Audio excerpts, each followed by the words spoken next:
Lévitique 2, 7, 3, 11. Si ton offrande est une oblation faite dans le poêlon, elle doit se faire de fleurs de farine avec de l'huile. L'oblation préparée de ces diverses manières, tu l'apporteras à l'Éternel. On la présentera au pontife, qui l'approchera de l'autel, puis prélèvera de cette oblation le mémorial qu'il fera fumer sur l'autel. Combustion d'odeur agréable à l'Éternel. Et le surplus de l'oblation sera pour Aaron et ses fils, comme éminemment sainte entre les sacrifices de l'Éternel. Quelque oblation que vous offriez à l'Éternel, qu'elle ne soit pas fermentée, car nulle espèce de levain ni de miel ne doit fumer comme combustion en l'honneur de l'Éternel. Comme offrande de prémices, vous en ferez hommage à l'Éternel, mais ils ne viendraient point sur l'autel en odeur agréable. Tout ce que tu présenteras comme oblation, tu le garniras de sel, et tu ne mettras point ce sel, signe d'alliance avec ton Dieu, à côté de ton oblation. À toutes tes offrandes, tu joindras du sel. Lorsque tu offriras à l'Éternel l'oblation des prémices, c'est un épi torréfié au feu, réduit en gruau pur, que tu offriras l'oblation de tes prémices. Tu y verseras de l'huile et y mettras de l'encens. C'est une oblation. Le pontife en fera fumer le mémorial, tiré du gruau et de l'huile, indépendamment de tout l'encens. Combustion en l'honneur de l'Éternel. Son offrande est-elle un sacrifice rémunératoire? S'il la tire du gros bétail, que ce soit un mâle ou une femelle, il doit la présenter sans défaut devant l'Éternel. Il appuiera sa main sur la tête de sa victime, qu'on immolera à l'entrée de la tente d'assignation. Puis les fils d'Aaron, les pontifes, aspergeront de son sang le tour de l'autel. On présentera de cette victime rémunératoire comme combustion à l'Éternel la graisse qui recouvre les intestins, toute la graisse qui y adhère, les 2 rognons avec la graisse qui y adhère du côté des flancs, puis la membrane qui tient au foie et qu'on ôtera avec les rognons. Et les fils d'Aaron feront fumer ces graisses sur l'autel, près de l'holocauste déjà placé sur le bois du brasier, combustion d'une odeur agréable à l'Éternel. Le sourire final dit beaucoup. Lorsque je lui ai passé la feuille, cette charmante dame avait dit « c'est un texte qui n'est pas sexy ». Et quelquefois, je me dis qu'on ne devrait pas lire la traduction. Non? Voilà, ça y est, maintenant il y a des gens qui n'aiment pas la Torah, c'est quand même terrible. Alors c'est vrai que ça pose quand même un problème à nous qui vivons au XXIe siècle, qui n'avons plus l'habitude de tout cela. Il faut dire que les Kohanim à cette époque étaient des gens extrêmement capables sur le plan de la dissection des animaux, parce que ça nécessitait une capacité quand même professionnelle grande. C'est ainsi, mais je crois qu'il faut regarder les choses un tout petit peu différemment. Il y a un commentaire dans le Talmud, Sanhedrin 60b, qui dit toute cette paracha, tous ces textes, lorsque l'on parle de Dieu, on parle de Dieu avec le tétragramme. Il n'y a pas, tu ne le présenteras pas devant Elohecha, ton Dieu, ou Adonai, l'Éternel. Non, c'est toujours sous la forme du tétragramme. C'est-à-dire que ce passage du Talmud nous dit il faut que vous vous représentiez une chose, c'est qu'il y a au-delà de vous, il y a un être qui existe, que l'on n'arrive pas à définir, puisqu'il est illisible, que l'on n'arrive pas à percevoir par nos sens physiques,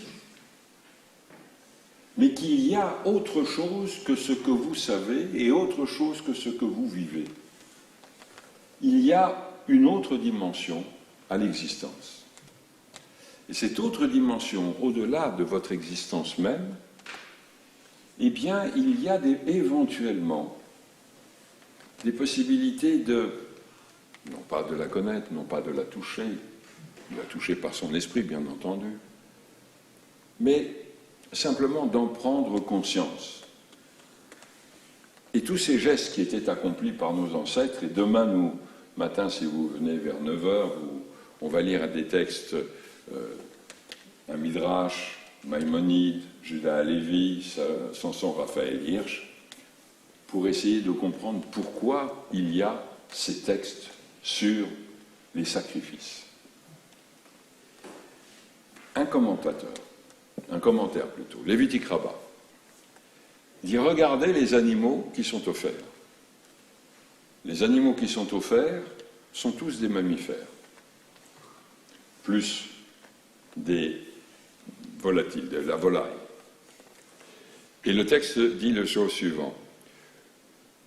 Le veau essaye d'échapper au lion, l'agneau au léopard, le chevreau au loup. Et le texte se termine en disant « Je ne vous demanderai jamais d'offrir les poursuivants, mais les poursuivis. » C'est-à-dire que d'une certaine façon, il y a entre ce qui est offert et l'individu une certaine complémentarité. Parce que nous sommes aussi poursuivis. Nous pouvons devenir des poursuivants. Et à ce moment-là, nous perdons un petit peu de notre caractère véritablement humain. Mais Dieu, il préfère les poursuivis aux poursuivants. Car on n'offre pas de lion, on n'offre pas de léopard, on n'offre pas de loup, mais de veau, d'agneau et de chevreau. Vous êtes vous aussi poursuivis. Poursuivis. Par qui? Par quoi? Le sacrifice, c'est un processus de pardon.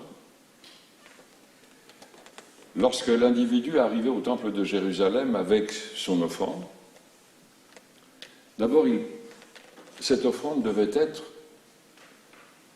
l'aboutissement de tout un processus spirituel, intellectuel, de pensée. Soit parce qu'il avait un sentiment de remerciement à exprimer, soit parce qu'il avait réalisé que sa vie n'était pas parfaite et qu'il fallait qu'il marque un retour à un peu plus de perfection. Alors il amenait le sacrifice, il imposait ses mains sur l'animal, comme en quelque sorte lui transmettre ce qu'il avait comme douleur en lui pour la transmettre à l'animal. Et puis cet animal était égorgé, le sang était répandu sur l'autel et il était brûlé. Parce que dans le fond, lorsque l'on commet une erreur, eh bien c'est comme si on enlevait un petit peu de la vie positive que nous avons en nous. C'est comme si on se brûlait soi-même. Et si l'on n'aboutissait pas à une prise de conscience de l'erreur, alors on risquait d'être soi-même consumé par ses envies, par ses désirs, par ses sentiments qui, quelquefois, n'ont pas de limite. Donc c'était ce qu'on appelle aujourd'hui un transfert, mais pas avec un individu, avec un animal, que l'on voyait peu à peu perdre la vie et disparaître. Et dans le fond, lorsque l'on se place face à Dieu, eh bien, on peut se dire qu'il nous a dotés de capacités telles que nous pourrions éviter les écueils, et que si nous ne les évitons pas, eh bien, ne diminuons-nous pas en même temps notre capacité humaine et peut-être notre capacité de vie. Les sacrifices étaient un acte d'expiation, mais en même temps de réhabilitation, c'est ce que dit Bar Chaim Pakuda. C'était un acte lourd de sens,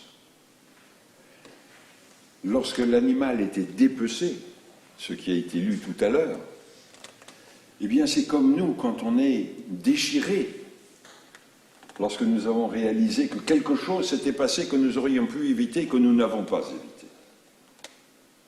Et nous pouvons avoir en nous le sentiment d'avoir été dépecé, déstabilisé, et que nous nous avons nous-mêmes ôté une capacité qui était nôtre et que nous n'avons pas mis à profit.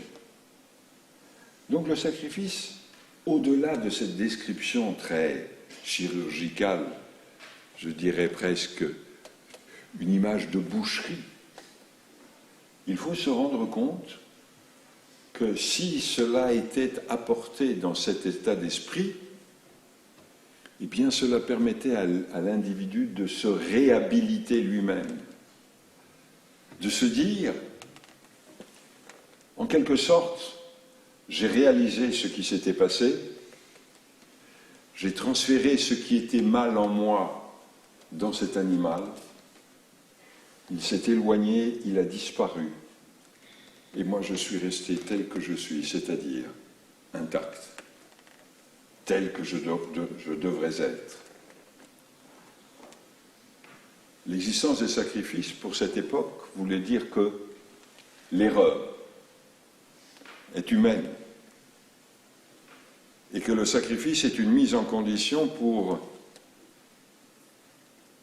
aller de l'avant après s'être observé soi-même et avoir réalisé le mal qui peut être fait inconsciemment et quelquefois de façon plus grave, consciemment.